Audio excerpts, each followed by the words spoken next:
नमो नमः। सुभाषित इस live series को लेकर हम वापस आपके सामने आए हैं सीजन 2 लेकर। जैसा कि आप सब जानते हैं, यह सीरीज उन सुभाषितों के नाम है जो सुभाषित हमें रोज की जिंदगी में मार्गदर्शक होते हैं, हमें सही गलत का एहसास कराते हैं और हमें हमारे संस्कृति के और पास लेकर जाते हैं। जैसा आप सबने आज के थंबनेल में देखा होगा कि आज का भी विषय है महाभारत के सुभाषित। पीछे के कुछ 2 एपिसोड और आगे के भी कुछ एपिसोड में हम इसी विषय पर बात करेंगे। महाभारत एक बहुत विशाल ग्रंथ है। महर्षि व्यास, जिन्हें कृष्णद्वैपायन व्यास कहा जाता है, उन्होंने रचा हुआ और साक्षात भगवान श्री गणेश जी ने लिखा हुआ यह महाभारत अनेक कथा, उपकथा, आख्यान एवं उपदेशों से भरा हुआ है और शायद इसीलिए वह सुभाषितों का भी एक बहुत बड़ा खजाना है। तो उस खजाने में से चंद मोती इन एपिसोड्स के जरिए हम आपके सामने प्रस्तुत करने का मेरा प्रयास रहेगा। अनजाने में कई वाक्य हम रोज की जिंदगी में इस्तेमाल करते हैं जो महाभारत में है, ये हमें पता नहीं होता। और आश्चर्य होता है कि जब महाभारत की एक सर्वसाधारण ज्ञात कथा के साथ जब हम ये ग्रंथ खोलकर देखते हैं तो इस ग्रंथ में हजारों ऐसे विषय और है जिस पर बात की गई है, और अगर वो आज उठाकर पढ़े तो हमारे सामने एक अनोखा रास्ता खुल जाएगा, मार्गदर्शक साबित होगा। तो ऐसे ही कुछ सुभाषितों पर आज हम बात करेंगे। आज का पहला सुभाषित है, पठकाः पाठकाश्चैव ये चान्ये शास्त्रचिन्तकाः सर्वे व्यसनिनो मूर्खाः यह क्रियावान स पंडितः। महाभारत वन पर्व का ये श्लोक है। हम जितना हो सके आपके सामने महाभारत की वो पर्व भी रखने का प्रयास करेंगे। तो इस श्लोक में कहा गया है कि सीखने सिखाने वाला, विचार करने वाला, ग्रंथ का विद्वान, ये सब लोग व्यर्थ है अगर वो क्रियावान नहीं है। क्रियावान जो है वो सच में पंडित कहलाता है। यहाँ पे अगर हम देखें तो विचारों को, अभ्यास को मतलब अभ्यास करने वाला या विचार करने वाला यहाँ पे निकृष्ट नहीं समझा गया है, यहाँ पे व्यर्थ समझा गया है अगर वो क्रियावान नहीं है। यानी आज हमारे बीच में हम सब भी संशोधक होते हैं, अभ्यासक होते हैं और बहुत सारा ज्ञान हमारे पास है, ज्ञानवान होते हैं हम सब। लेकिन उस ज्ञान का जो उपयोग है, जो प्रयोज्यता है उसकी, वो एक्सप्लोर करने का प्रयास हम करते हैं। क्या हम करते हैं? और अगर हम करते हैं तो इसमें हमारी दृष्टि कैसे होती है? वो एप्लीकेबिलिटी की दृष्टि होती है। तो यहाँ एप्लीकेबिलिटी का बहुत बड़ा संदेश वो सुभाषित दे रहा है। वो ये कह रहा है कि सीखने सिखाने वाले जो पंडित कहलाते हैं वो पंडित नहीं है अगर वो क्रियावान नहीं है, उसमें से कुछ कृति नहीं हो रही। मतलब जो भी आप ज्ञान प्राप्त कर रहे हो उस ज्ञान से, ज्ञान का परिवर्तन जो है कृति में नहीं हो रहा है। और अगर जो तत्वज्ञान आप सीख रहे हो आप उसे जी नहीं सकते तो वो व्यर्थ है। इतनी सीधी सादी बात वो कह रहे हैं कि अगर आप किसी तत्वज्ञान पे विश्वास रखते हो, उसका अभ्यास करते हो, तो उसे जी कर दिखाइए, कर कर दिखाइए। और अगर आप वह उस तरीके से क्रियावान है तो आप पंडित है। यह क्रियावान स पंडिता। और यही एक धागा लेकर संस्कृत फॉर यू भी बात कर रहा है, संस्कृत फॉर यू भी काम कर रहा है। हम जब लोग इकट्ठा होते हैं संस्कृत फॉर यू में, वो लोग संस्कृत सिखाने का काम करते हैं, संशोधक है, डॉक्टरेट लेवल के संशोधक हम बैठकर बात करते हैं। जो विद्यार्थी है वो भी हमारे साथ जुड़े हुए हैं, जो जिन्होंने संस्कृत विषय चुना है अपने अभ्यास के लिए। लेकिन ये सब इकट्ठा कर कर हम ये सोच रहे हैं कि इस ज्ञान का क्रिया में कैसे रूपांतरण किया जाए। हम क्रियावान पंडित कब कहलाएंगे? ये तो है कि एकेडमिक के तौर पर पंडित के जो प्रावधान है वो है, लेकिन उसके बाद अगर हम उसको क्रिया में नहीं लाएंगे तो हम वही के पंडित बन के रह जाएंगे। तो संस्कृत फॉर यू जैसा प्रयास कर रहा है वो यही है कि यह क्रियावान स पंडिता, हम वो पंडित बनना चाहते हैं। हमारा आज का दूसरा सुभाषित है, उत्थानेनामृतं लब्ध मुत्थानेनासुरा हताः उत्थानेन महेंद्रेण श्रेष्ठ्यम प्राप्तम दिवीह च। यहाँ पे प्रयत्न का महत्व समझाया है। कहते हैं कि देवों ने भी प्रयत्नों से अमृत प्राप्त किया था, असुरों का संहार भी प्रयत्नों से ही हुआ था, और देवराज इंद्र ने भी प्रयत्न से ही इहलोक और स्वर्गलोक में श्रेष्ठता प्राप्त की है। तो कोई भी बड़ी चीज भी अगर आप उठा के देख लो तो वो प्रयासों से बनी है, प्रयत्नों से अमृत प्राप्त किया है। अमृत प्राप्ति सहज नहीं थी, प्रयत्न थे उसके पीछे। असुरों का संहार सहज नहीं था, प्रयत्न था उसके पीछे। अगर इंद्र को इंद्रपद या स्वर्गलोक में श्रेष्ठता प्राप्त हुई है तो उसके पराक्रम से, प्रयत्न से हुई है। तो कोई भी चीज जो है वो प्रयत्न, मतलब ह्यूमन एफर्ट्स नाम की भी जो चीज होती है कि मनुष्य के प्रयत्न, जो यथाशक्ति प्रयत्न है, उस मनुष्य मनुष्य के तौर पर जो प्रयत्न करता है उसको महत्व देने वाला ये श्लोक है। एक तरफ जहां हम कहते हैं कि दैव सबसे बड़ा है और आप कितनी भी प्रयत्न कर लो, अगर दैव ने नहीं चाहा कि नहीं होने वाला है तो नहीं होगा, तो ये तो दैववाद हो गया, जहां पे नसीब के ऊपर कुछ आ, मतलब नसीब के ऊपर ज्यादा विश्वास दर्शाया जाता है। दूसरा है कि सिर्फ जो है मनुष्य के जो प्रयत्न है वही सच है, बाकी दैव और नसीब जो है वो सब झूठ होता है। लेकिन इस श्लोक में ये बताया गया है कि इच्छा करना, वो होना, ये भले ही दैव के हाथ में हो, लेकिन प्रयत्न करते वक्त देवों ने प्रयास करके अमृत प्राप्त किया है। ऐसा नहीं है कि वो देव है इसलिए आसानी से उनके पास अमृत आ गया। तो एंटाइटलमेंट की जो भावना है वो यहाँ पे नहीं है।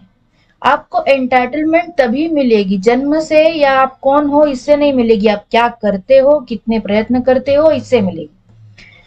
तो एंटाइटलमेंट के पीछे जो ह्यूमन एफर्ट्स का अधिष्ठान है वो इस श्लोक में हमें दिखाई देता है। हमारा अगला श्लोक है, राज्यम ही सुमहत्तंत्रम धार्यते नाकृतात्मभिः न शक्यम मृदुना वोढु मायास स्थानमुत्तमम्। यहाँ पे राज्य चलाने वाला इंसान कैसे हो इसका थोड़ा सा मार्गदर्शन आया है। उसका व्यक्तित्व कैसा हो, उसको खुद को कैसे शिक्षित करना चाहिए, इसके बारे में ये श्लोक कहता है। वो कहता है कि राज्य चलाना आसान काम नहीं होता। बुद्धि को जिसने एक विशिष्ट रीति से शिक्षित किया हो वही वो बेहतर चला सकता है, और जो अति मृदु है या जल्दी थक जाता है वो, उसके लिए ये दायित्व नहीं होता। ये महाभारत शांति पर्व का श्लोक है जो कहता है कि राज्य चलाने को कुछ स्किल्स लगती है, वो एक विशेष साधना है जो आज हम देखने जा रहे हैं कि कुछ अगर नहीं हासिल हो पा रहा है तो आप पॉलिटिक्स में चले जाओ। तो ये जो खेल हो रहा है ना कि कुछ अगर ना आता हो तो वहां जाना है, ये जो सोच है उसे देखकर आज ये सुभाषित बड़ा याद आना चाहिए कि राज्य चलाना आसान काम नहीं होता। ऐसा नहीं है कि कोई भी उठ के राज्य चला सकता है। तो बुद्धि को जिसने एक विशिष्ट रीति से शिक्षित किया हो, अब उसमें फॉर्मल एजुकेशन की बात नहीं हो रही। लेट मी क्लियर दिस कि यहाँ पे ये नहीं हो रहा है कि कौन कितना उच्च शिक्षित है, कितनी डिग्रियां है, कौन सी डिग्रियां है, वो पीएचडी स्कॉलर है या नहीं, उस विषय में उसका क्या संशोधन है, योगदान है।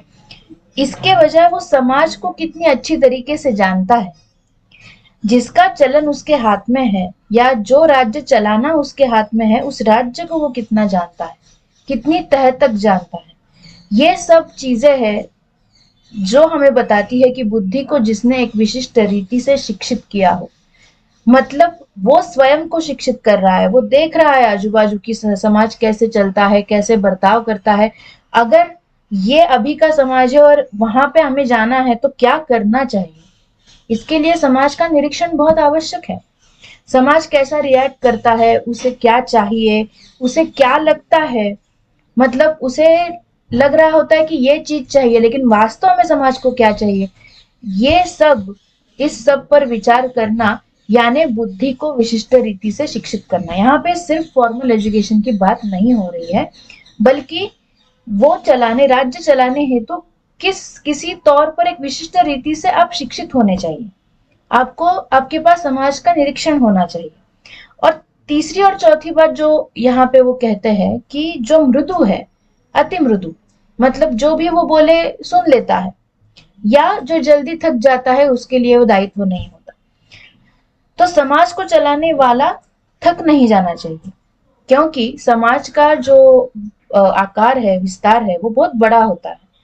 तो उसमें बदलाव के लिए थोड़ा समय लगता है। आप ऐसे नहीं बोल सकते आज मैंने बोल दिया।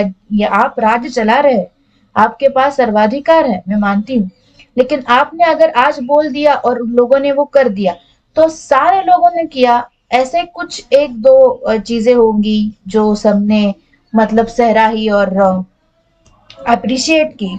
लेकिन जो चेंजेस है, जो बदलाव है, वो धीरे धीरे आते हैं, समय के साथ आते हैं।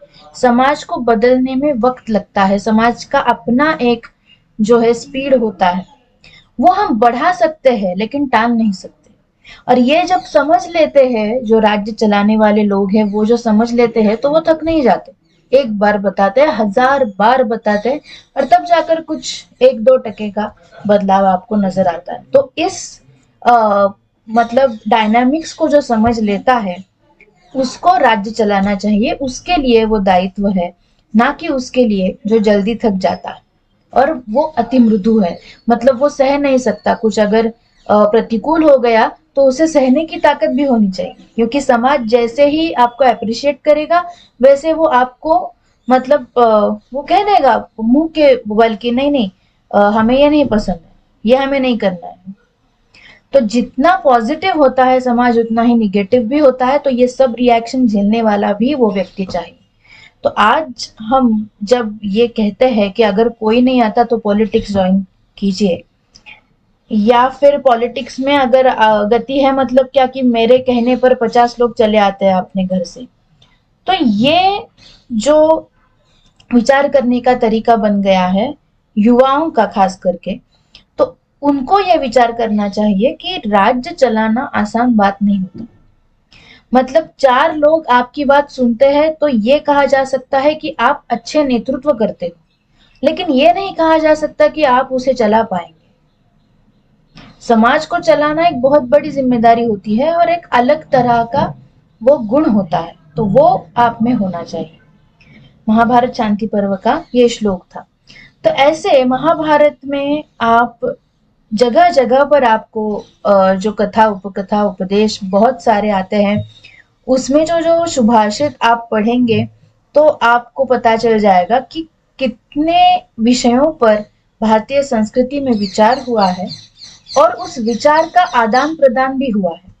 भारत में एक बहुत अच्छी सिस्टम है, जिन्हें मैं अगर 3 शब्दों में क्रिस्प आपको बता सकूं, तो ये होगी कि थीसिस, एंटीथीसिस एंड सिंथेसिस। जो भी कोई एक स्टेटमेंट आप करोगे, उस पर एक अपोजिट साइड में विरोध भी से स्टेटमेंट भी सामने से आएगा, और उस पर वाद विवाद करते हुए आप सिंथेसिस की तरफ जाएंगे। मतलब वो मर्ज करके एक और अनुकूल स्टेटमेंट आप बना पाओगे। तो ये जो प्रक्रिया है वो चलती आ रही है, और ये आपको महाभारत में नजर आता है। जो भी दाखले वो देते हैं कि इंद्र ने ऐसा किया था, इसके लेकर वेदों ने ऐसा कहा है, इससे लेकर ये राजा ने ऐसा किया था। तो इतिहास ये केवल पढ़ने और सिखाने का विषय नहीं है, उससे सीखना चाहिए। ये हमें इस महाभारत में नजर आता है। और क्या सीखना चाहिए कि हमें आगे कैसे जाना है, पर्सपेक्टिव क्या है, दृष्टि क्या है, और कहाँ से हम कहाँ तक जाने वाले हैं, ये जर्नी क्या है, कितनी लंबी है, कैसी तय होगी। तो इसका सबका विचार भारतीय संस्कृति ने किया हुआ है। इसका जो मतलब उदाहरण है, वो है महाभारत। तो ऐसे ही महाभारत के सुभाषित हम आगे के एपिसोड्स में भी आपके सामने रखेंगे। आज के लिए इतना ही। महाभारत में आए हुए जो सुभाषित है, उस पर हम शुक्रवार और सोमवार, मतलब सोमवार और शुक्रवार 2 दिन हफ्ते में हम बात करते हैं। 6 बजे बात करते हैं, लाइव बात करते हैं आपसे। और आपके जो सवाल है उस वक्त जो आते हैं उसका आंसर देने की कोशिश करते हैं हम। अगर बाद में आता है तो कमेंट करने की भी कोशिश करते हैं। तो आप भी संस्कृत सुभाषितों को हर जगह खोजें।